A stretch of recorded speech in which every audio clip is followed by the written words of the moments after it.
J'accueille maintenant Patrick Dils.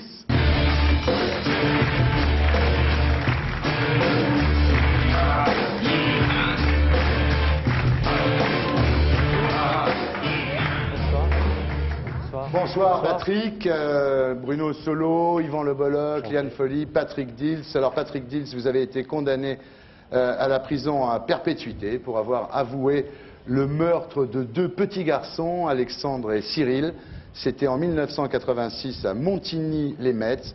Et 15 ans après, lors de votre troisième procès, après 15 ans de prison, les jurés vous ont pourtant reconnu innocent et vous ont acquitté. Vous racontez cette tragédie qui vous a coûté votre jeunesse dans un livre intitulé « Je voulais juste rentrer chez moi », publié chez Michel Lafon, Paul Ferrel.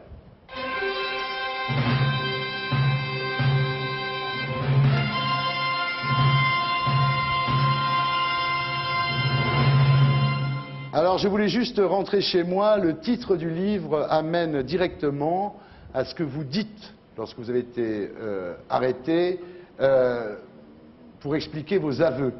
Vous avouez le double meurtre des enfants pour que l'inspecteur, en fait, tout simplement, vous laisse rentrer chez vous après 3 jours et 2 nuits de garde à vue pour retrouver votre papa et votre maman. Oui, tout à fait. Si vous voulez, ça s'est passé de la manière suivante. Lorsque j'ai été arrêté le 28 avril 1987, pour la 3e fois, la fois qui a été donc décisive, j'ai été entendu pendant de nombreuses heures et j'ai toujours dit la vérité. Et dans la soirée, ma mère a téléphoné donc au commissariat de police à Metz et a demandé à l'inspecteur Varlet si c'était une heure pour interroger un mineur et s'il ne pouvait pas plutôt l'interroger le lendemain matin, ça serait un peu plus convenable. Et celui-là, vraiment énervé et pas content de la réaction de ma mère, elle a dit, écoutez madame Dils, ici c'est encore moi qui commande, de toute manière votre fils il sera interrogé le temps nécessaire afin qu'il nous dise la vérité et il ne sera pas tranquille avant. Alors là, écoutez voir, lorsque ça faisait des heures que je disais la vérité et lorsque l'on entend un inspecteur dire à sa propre mère, il ne sera tranquille qu'à partir du moment où il dira la vérité, il y a une réaction qui se fait. Ce que vous disiez donc, l'inspecteur, c'est si tu racontes tout, tu pourras rentrer chez toi. Voilà. Tu pourras rentrer chez toi, tu pourras aller travailler demain matin. Voilà. Sauf que le problème, c'est que c'est en cellule que vous êtes entré et que vous rentrerez chez vous seulement 15 ans plus tard. Autre raison de vos aveux, les insultes, les brimades, les menaces de mort, dites-vous dans votre livre, de la part de ce que vous appelez avec une certaine ironie les gardiens de la paix. C'est-à-dire qu'ils vous ont forcé à avouer le meurtre des 2 enfants? Je dirais qu'ils m'ont amené. Vous savez, on pourrait considérer ça à un entonnoir. Il n'y avait qu'une sortie, il n'y en avait pas 36. Et tant qu'ils n'avaient pas obtenu ce qu'ils souhaitaient obtenir, je n'aurais pas été tranquille. Alors, c'est vrai aussi que de toute façon, chez vous, on avait beaucoup de respect pour les représentants de l'ordre. Donc, ça vous semblait naturel presque de faire ce que vous disiez. C'était des adultes, ça représentait en plus l'autorité, tout ce que mes parents m'avaient inculqué. Le respect des adultes, bon, bien sûr l'autorité, des personnes âgées. Donc, effectivement, c'était compliqué un petit peu de faire autrement. Alors, autre raison de vos aveux aussi, 2 hommes avaient avoué avant vous, ils avaient avoué successivement être les meurtriers des 2 petits garçons, avant de se rétracter sans plus de problème. C'est quand même une drôle de région là-bas, Montigny-les-Metz. Quand il y a 2 enfants qui sont tués, il y a 3 personnes innocentes qui avouent. Et eux étaient majeurs. Le problème, c'est que vous, on vous garde. Alors, contrairement à ce que vous pensez, effectivement, les policiers ne se rendent pas compte que vous mentez à ce moment-là. Si vous vous dites à un moment, ils vont comprendre que je raconte un mensonge. Et je pense qu'ils ont dû douter de ma sincérité à partir du moment où il y a eu l'enquête des voisinages.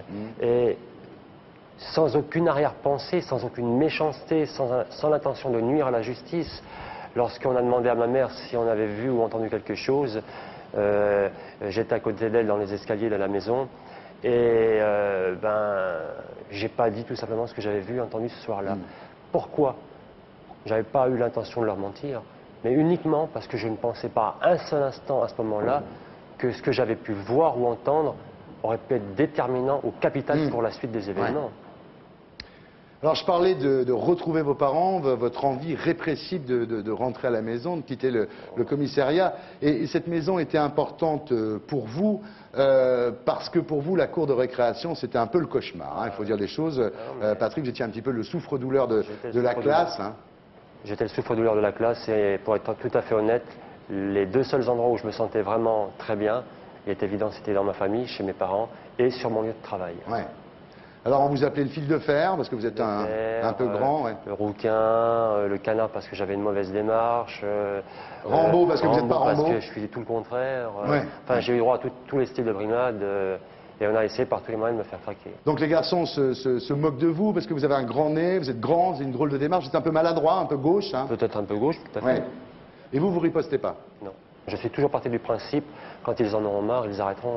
Ouais. Je ne suis pas partisan de la violence et puis pour moi, la violence n'engendre que la violence. Donc, oui, quand ils en auront marre, ils arrêteront, tout simplement. Et donc cette habitude que vous aviez prise de ne pas riposter, finalement, dans la cour de l'école, c'est la même attitude, c'est tout ce que je veux dire là, c'est la même attitude que vous avez en face de l'inspecteur de police. Donc. Tout à fait. Ouais. Donc vous laissez faire un petit peu comme dans la cour, quoi. Ouais. Oui, c'est tout simplement ça. Hein. Il y a, on va dire qu'il y a... J'étais vraiment un enfant qui sortait d'un cocon familial vraiment bien construit, bien prenant, et j'étais tout le contraire, mais vraiment tout le contraire d'un enfant des banlieues. Parce que si j'étais vraiment sorti d'une banlieue, croyez-moi, devant l'inspecteur Varlet, moi je lui retournais son bureau, et puis tu me feras pas dire ce que j'ai pas envie de dire. Mais bon, j'étais... un peu trop doux, un peu trop bien élevé. Voilà, trop bien élevé. Oui, puis il y avait, donc, comme on disait, chez vos parents, qui sont des gens modestes, hein, il y avait un respect, dites-vous, des grands de ce monde, les gens qui sont inaccessibles. Vous dites, il y avait une espèce de complexe par rapport aux classes sociales plus élevées. Vous étiez un petit peu, on peut dire, dans les jupes de votre maman. Non, n'ayons pas peur des mots, c'est la vérité, effectivement. C'est de la philatélie, des maquettes. La philatélie, des maquettes. Un monde particulier, on va dire, un monde que je m'étais créé, puisque j'étais un peu rejeté par rapport aux autres, et il me fallait bien un univers. Bien sûr. Alors cet univers, il est artificiel. C'était dans une espèce de cocon comme ça qui... Alors, tellement enfant à sa maman que vous étiez vierge à l'époque, hein, donc vous êtes entré en prison vierge, et vous l'êtes encore. Effectivement, oui. Vous dites, je suis vierge, car je refuse de considérer le viol dont j'ai été victime en prison comme une première fois. Ça n'a rien à voir avec l'acte d'amour, dites-vous, que vous rêvez connaître un jour. Tout à fait. Je prends un coup de foudre. Je crois que l'amour, c'est quelque chose qui se mérite, quelque chose qui se respecte. C'est quelque chose de beau. Et vous savez, quand on a pu patienter 15 ans, on peut patienter 6 mois et on peut encore patienter un petit peu plus. Alors, avant ce viol, qui est important, parce que ça démontre, au-delà de votre cas personnel, la façon dont les choses se passent en prison... C'est absolument épouvantable quand on lit votre bouquin. Avant ce viol, donc, il y a eu, toujours comme l'humiliation dans la cour de récréation, il y a eu des problèmes avec les co-détenus, parce qu'effectivement, je ne dis pas qu'il faut se mettre à leur place, mais enfin, pour eux, vous êtes quand même un meurtrier d'enfants. Ah, mais tout à fait. Vous savez, le meurtre d'enfants, c'est... Parce qu'il faut savoir que dans une prison, il y a une hiérarchie sociale, et... oui, le meurtre d'enfants, c'est ce qu'il y a de plus bas, c'est ce qu'il y a de plus détestable et de plus répréhensible au sein même des murs. Hein. Donc, non seulement je devais affronter la justice, je devais affronter le monde pénal, mais également les co-détenus. Les co-détenus qui ne se privaient pas de vous frapper, alors vous dites avec un torchon mouillé, ou alors avec une chaussette dans laquelle ils mettaient une savonnette. En général, les gens qui sont en prison pour des délits vraiment crapuleux, eh ben, ils ne supportent pas leurs propres délits. Alors, pour justement essayer, entre guillemets, de le supporter, eh ben, ils essaient de trouver pire qu'eux, et puis justement de se venger pour oublier leurs propres problèmes. Vous dites, Patrick Dils, avoir eu honte de votre manque de courage face à ces corrections. Ben oui, parce que j'aurais aimé avoir la force, le courage... d'avancer, le courage de riposter, le courage de dire stop, maintenant ça suffit, il faut réagir. Mais là encore, c'est dû à une éducation, c'est dû à mon caractère. Et on ne change pas le caractère d'une personne en un claquement de doigts. Hein. Excusez-moi, vous n'aviez pas trouvé un ami sur lequel vous appuyez, parce qu'il y a aussi une certaine solidarité qui peut s'installer parfois dans la prison, quelqu'un qui est plus attentif, qui peut comprendre lorsque vous lui avez parlé et tout de votre problème. Parce que est-ce que vous êtes confiant en prison en disant je suis innocent parce que vous l'avez clamé très fort? Je n'ai fait que ça. Et vous n'avez pas rencontré quelqu'un qui j'ai pu parfois rencontrer des gens qui ont été extrêmement serviables, vraiment gentils, des gens qui ont voulu se substituer au rôle de père et dire maintenant tu le laisses tranquille le môme. Ce qu'il a fait, c'est pas à toi d'en juger. Le temps qu'il sera avec moi, tu le raquetteras pas, tu le toucheras pas, sinon c'est à moi que tu auras affaire. Bon, heureusement qu'il y a eu des gens comme ça. Et là, je leur tire mon chapeau parce qu'il y en a encore certains qui sont aujourd'hui en prison, d'autres qui sont sortis. Parce qu'il faut savoir que la prison, c'est un petit peu comme une balance Roberval. Vous avez les très mauvais moments. Là, je peux en parler en connaissance de cause. Mais heureusement pour moi, et puis pour mes proches, qui ont toujours cru en moi, il y a eu des moments extraordinaires. Et c'est ces moments extraordinaires, qui ont permis de garder les deux poids de la balance à peu près à juste équilibre. Ouais. Alors, il faut dire que quand vous êtes victime de brimades ou de corrections de la part de vos co-détenus, les matons ne sont jamais là. Hein, ils ne sont jamais là quand il faut. Ah, vous savez, je pense que c'est un peu comme la police. Hein. Quand on a besoin d'elle, elle n'est pas là. Puis quand on n'a pas besoin d'elle, elle est là. Ouais. En revanche, les matons, ils sont toujours là pour mater. Hein, dans les douches, quand vous prenez votre douche, il y a toujours un qui se met au milieu, comme ça, qui regarde un peu ce qui se passe. Hein. Il n'y a pas qu'au niveau des douches. Hein. Vous savez, l'œilleton, on dit que c'est pour la sécurité du détenu, mais aussi c'est un bon moyen pour le voyeurisme. On traite très souvent le détenu d'être pervers avant de dire que c'est un homosexuel. Et vous savez, il s'en passe des belles de l'autre côté de l'œilleton. Hein. Les fouilles aussi, vous parlez des fouilles, ils sont très zélés pour faire les fouilles. Ah oui, les fouilles sont vraiment particulières au niveau des parloirs.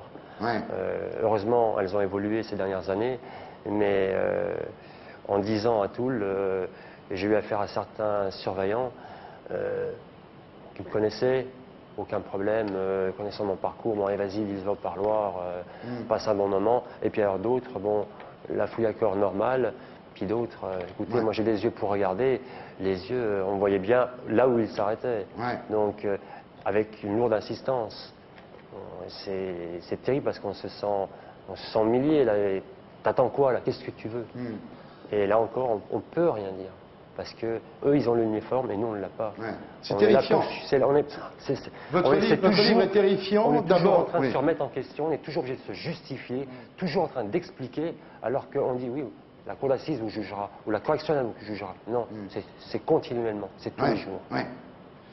Et c'est là qu'il y a cette date assez importante, finalement, on va le voir, mais très dramatique pour vous, c'est le viol, quoi. C'est-à-dire que finalement, votre premier contact sexuel dans votre vie, ça a été ce viol, et c'est à partir de là que vous décidez de réagir, de relever la tête et de plus rien accepter. Je dirais que c'est la goutte qui a fait déborder le vase. Mais il y a d'autres choses bien avant. C'est-à-dire qu'au départ, quand je suis allé en prison, par rapport à toutes les brimades que j'avais pu subir à l'école et puis bien ailleurs, je suis tombé avec un co-détenu qui m'a une fois vu en sortant de la douche dans la cellule, en train de me regarder le visage dans le miroir, et puis en train de ne pas être satisfait de mon propre visage. Il m'a dit, écoute Patrick, arrête de déconner là, parce que tu es en train de me prendre la tête, ça va pas là. Je lui ai dit, écoute, je t'ai rien fait. Il me dit, non mais ça fait au moins 10 minutes que tu es dans le miroir là, t'as des boutons, qu'est-ce que tu veux? Tu te plais ou tu te plais pas? Ben non, je me plais pas, je m'aime pas. Et puis alors là, il me dit, tu sais, pour pouvoir aimer les autres, il faut d'abord que tu puisses t'aimer toi-même. Et je n'arrivais pas très bien à saisir ce qu'il voulait me faire comprendre. Cette personne faisait de la peinture. Et puis il m'a mis dans la salle de peinture, il m'a dit, écoute voir, qu'est-ce que tu vois sur ce tableau là? Ben écoute, moi je vois ça, ça et puis ça. Et il me dit, tu vois, là moi je regarde la même toile que toi. Eh bien je ne vois pas du tout la même chose que toi. Alors, l'être humain, c'est un peu comme une toile. Toi, tu vas me plaire, la personne qui sera à côté de moi, tu ne lui plairas pas. Alors, à partir du moment où tu as pris conscience de ça, eh ben, tu as fait un grand pas. Et là, ça a été le premier déclic. Bien sûr, il y en a eu beaucoup. Alors, bon, le viol, vous racontez l'histoire, un scénario classique, et après avoir fait son truc, quoi, le mec vous laisse là, un truc... Il me laisse planter en milieu de la cellule, et puis... à quatre pattes. Et puis vraiment humilié, honteux. J'étais là, je ne pouvais pas réagir, j'avais les larmes aux yeux, j'étais souillé, j'étais meurtri dans ma chair. Et croyez-moi, très honnêtement, si on ne m'avait pas forcé à la cour d'assises de Lyon d'en parler, je n'en aurais jamais parlé. Si je dis tout ça concrètement dans le livre, c'est pour que ça soit dit une fois pour toutes, qu'on comprenne bien qu'en prison, il ne se passe pas toujours des choses très catholiques, qu'il y a des choses qui pourraient être évitées et que malheureusement les gens ferment les yeux. Ça, c'est honteux et inadmissible. Et que ce qui est arrivé à moi, il ne faut plus que ça arrive à un autre. Parce que vous savez, quand une femme se fait violer, elle a honte, elle ne veut pas en parler. Elle se sent sale. Alors imaginez un seul instant quand cette chose abominable arrive à un homme, mais c'est le ciel qui lui tombe sur la tête. Je sais, encore aujourd'hui, alors que ça fait plus de 10 ans que ça m'est arrivé, c'était comme si c'était hier. Je peux pas... Écoutez, c'est terrible. C'est terrible. Il en restera des traces, je pense, à vie, parce que ça fait mal. Il manque quelque chose. Alors, je veux rapprocher cette scène que vous décrivez dans votre bouquin d'une phrase de vous. Vous dites « Je vais devenir un homme digne, qui marche la tête haute, qui tient la main de ses enfants dans la rue et qui sourit à sa femme. » On voit très bien l'opposition des deux images. Voilà. Après, c'est la libération. Première sensation de liberté. C'est très... À quoi ça tient? C'est le moelleux des coussins d'une voiture, hein? Oui, je me suis effondré dans le fauteuil. Ouais. Pas l'habitude d'être assis dans un canapé. Mais des choses très simples, les étoiles, le vent, les odeurs. Oui, vous allez au bord de l'eau pour regarder l'eau couler. Oui, j'ai l'impression que les gens ne savent plus apprécier la juste valeur de cette liberté qui est tellement belle, qui est magique, vous savez, il peut pleuvoir, il peut neiger, il peut venter, il peut y arriver n'importe quoi. Moi, je serai toujours content. Vous écoutez les gens, il va faire beau, ils vont se plaindre. Il va pleuvoir, ils vont se plaindre. Il y a les impôts à payer, ils vont se plaindre. Mais quand est-ce qu'ils seront heureux? Pour être heureux, je pense qu'il faut qu'ils soient pleinement satisfaits. Et puis surtout, ce qui est important, c'est à dire, je pense que c'est que moi, malheureusement, j'étais dans une véritable prison. Il y avait de vrais murs, il y avait de vrais barreaux, de vraies clés, de vrais bruits, de vraies violences. Mais contrairement à tout ça, je pense qu'il y a au moins 50% de la population qui se met elle-même dans une prison virtuelle. Et là, ça c'est grave. C'est très très grave. Parce qu'elles ne se contrôlent plus elles-mêmes, elles sont bouffées par la vie. Et là, c'est dramatique. C'est dramatique. La vie, elle est tellement belle. Comment vous avez eu le courage de tenir tout ce qui vous est arrivé? Vous êtes croyant? Vous avez des choses profondes en vous qui vous ont fait tenir? Vous savez, la religion, c'est quelque chose qui m'a détruit en prison, au niveau de la cour d'assises, parce que ça a été très très mal interprété. Au niveau d'une phrase, lorsque on me demande si je suis croyant, je dis oui. Avez-vous quelque chose à vous faire pardonner? Je dis oui. En pensant à tous les mensonges que j'avais pu dire, et sur le procès verbal, ça a été tapé le mot meurtre. Donc ça, c'est... Non, mais est-ce que ça vous a aidé au profond? Si vous me permettez, je vais terminer. Je voudrais simplement qu'effectivement, j'ai une certaine croyance. Je suis convaincu qu'il existe quelque chose, qu'il y a une force divine. Mais tout simplement, si je suis aujourd'hui ici devant vous, c'est avant tout par rapport à moi-même, par rapport à ma propre innocence, par rapport à mes parents, par rapport à mon frère Alain, par rapport à mes avocats, par rapport à mes comités de soutien, par rapport à tous ceux qui ont cru en moi et qui aujourd'hui m'aiment profondément. Et c'est pour eux que je me suis battu. C'est évidemment pour moi d'abord parce que j'étais innocent, mais eux m'ont donné cette énergie également de me battre. Votre mère, extraordinaire. Ma mère, c'est un rock, extraordinaire. C'était, parce qu'elle a complètement changé à l'heure actuelle, elle est devenue, elle a fondu, elle est devenue... Oui, elle est contre-coup maintenant. Oui. Elle est contre-coup. Mais enfin, c'est vrai que votre mère a dit, si mon fils était coupable, je l'aurais emmené moi-même à la police et après je me serais suicidé. Là, ça a jeté un froid dans la cour d'assises. On a bien vu que c'était quelque chose qui n'était pas préparé. Ouais. C'était une triste réalité. Alors voilà, le grand moment aussi, donc il y a cette première sensation de liberté, donc les coussins de la voiture, ça a l'air de rien, mais bon. Et puis ensuite, vous retournez dans votre maison, la maison familiale, à Montigny-les-Metz, et là vous retrouvez les timbres, vous retrouvez les puzzles, vous retrouvez les maquettes. Je retrouvais tout ce que j'avais laissé 15 16 ans après, l'odeur de craie, l'odeur de colle, voilà. 16 ans après, vous retrouvez tout. On va dire que les premières réactions, on aurait pu éventuellement me comparer à un petit chiot qui va courir dans toutes les pièces, tellement content de retrouver quelque chose qu'il a connu ou quelque chose de tout nouveau qui est très important pour lui. Bon, ça peut faire sourire, mais je pense que c'est bien représentatif parce que ça m'a tellement manqué, j'y ai tellement rêvé, comme à cette liberté. Vous savez, je dirais que tout au long de ce drame qui a duré 15 ans, il y a eu une première victoire, c'est quand la Cour de cassation a pris la grande décision de casser la décision de la Cour d'assises de la Moselle en 89 et de me donner une nouvelle chance pour une prochaine Cour d'assises. Ça, c'est la première victoire. La seconde victoire, et la plus belle pour tous ceux qui ont cru en moi, ça a été bien évidemment l'acquittement et au troisième procès. Je dirais honnêtement, en ce qui me concerne, ça a été une victoire certes, mais j'ai pas sauté de joie au plafond. J'ai pas été aussi heureux que tous ceux qui ont cru en moi l'ont été pour moi. Tout simplement parce que, si vous voulez, je récupérais ce qu'on m'avait volé 15 ans plus tôt et qu'on me rendait. C'était pour moi légitime, c'était juste, c'était normal. Donc j'avais pas à sauter au plafond.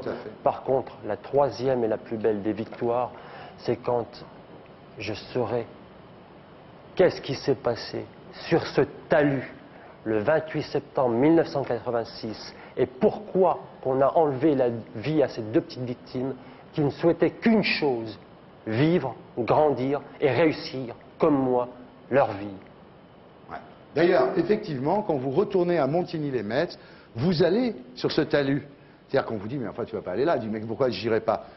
J'ai rien à me reprocher, je peux aller voir l'endroit où La rue Venizelos, c'est comme la rue Pont-à-Mousson, c'est comme l'avenue des Champs-Élysées, c'est une rue comme les autres. Qui les a tués, ces mômes? Là, je peux pas vous répondre, je n'en sais rien. Francis Holm? Ah, je ne me permettrai jamais de dire Francis Holm est l'auteur des faits, pour la bonne et simple raison qu'ayant passé 15 ans en prison et ayant été innocent de ce drame terrible et atroce, je ne peux pas me permettre d'accuser quelqu'un, ça serait trop dramatique. Maintenant, à la justice de faire son travail. Et surtout, j'espère que cette justice ne mettra pas 15 ans pour trouver la vérité. Parce que si moi je veux savoir ce qui s'est passé, j'estime que les parents méritent encore plus que moi de savoir la vérité, afin qu'ils puissent enfin faire le deuil de leurs deux enfants et espérer survivre, parce qu'on ne vit pas un drame pareil. Patrick Dils, je ne sais pas si vous disiez, je ne sais pas si je suis croyant, en tous les cas, vous êtes chrétien, je peux vous le dire, parce que vous pardonnez aux parents des deux petites victimes qui continuent à dire que c'est vous le coupable, et vous avez cette charité chrétienne de dire, bah, finalement, je comprends qu'ils pensent ça, je leur en veux pas, c'est pas de leur faute, ils ont souffert, et c'est beau, parce qu'ils continuent à vous accuser. 14 ans qu'ils vous haïssent, et aujourd'hui, on leur dit de changer de coupable, et c'est difficile. Bien sûr. Excusez-moi Thierry, de quelle façon la justice compte réparer son erreur à votre endroit? Écoutez, là je suis obligé de sourire, mais avec un sourire très, très jaune et très dur, parce que la justice pourra faire ce qu'elle veut à mon égard, qu'elle me donne tout l'or du monde ou qu'elle me donne le franc symbolique. Honnêtement, les 15 ans qui se sont écoulés là, vous savez, c'est comme une cigarette. C'est parti en fumée, c'est du consumé, et il n'y a plus rien qui me rendra ces 15 ans. C'est-à-dire, pardon, mais je peux dire à Yvan, des gens qui ont été victimes d'erreurs judiciaires comme Patrick Dils reçoivent 400 000 francs, 300 000 francs, 500 000 francs, 150 000 francs. C'est-à-dire, c'est pas des sommes qui valent 15 ans de la vie de quelqu'un, de toute façon. Il n'y a pas une somme qui vaudra ça. Non, il n'y a aucune somme qu'il vaut. Enfin, en tous les cas, ce sont de très petites sommes. Là, ce soir, là, vous êtes bien, là, ça va? Extrêmement heureux de vivre, heureux de pouvoir faire partager mon expérience, malheureusement ma triste expérience de la vie. Et puis, comme je l'ai également, moi j'ai pu le confier, bon là c'est encore un peu tôt parce que ça fait à peine 6 mois que je suis redevenu un homme libre Ouais. et aussi honnête que vous, je dirais, c'est que quand les problèmes matériels seront réglés, Ouais. eh ben, je compte faire du social.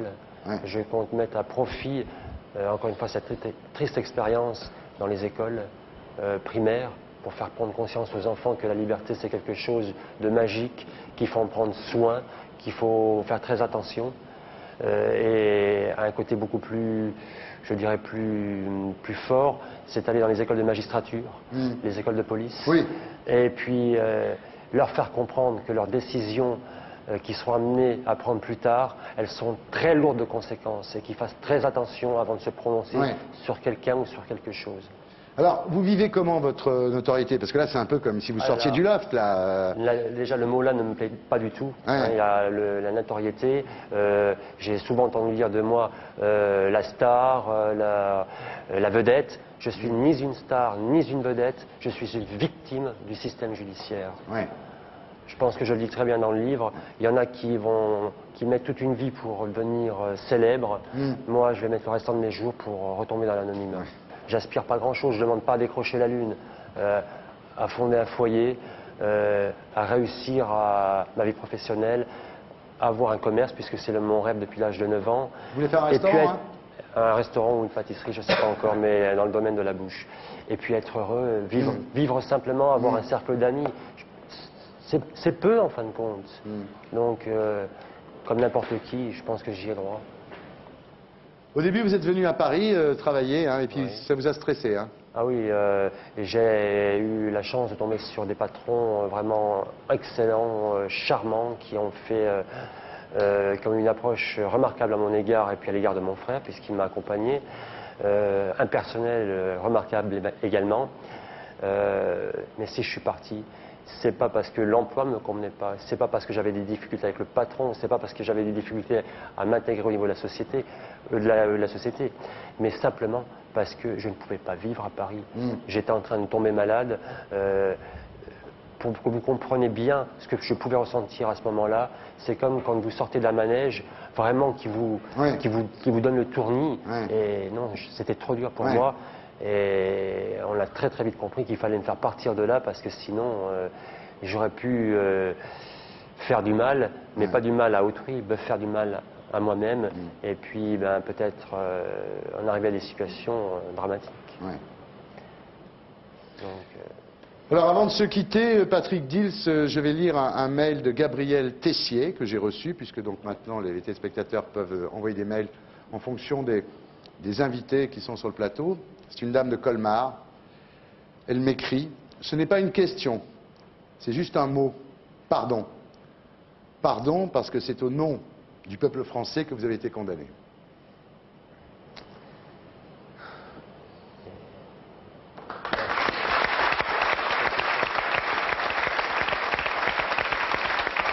Voilà, Patrick Dils. Je veux juste rentrer chez moi. Merci.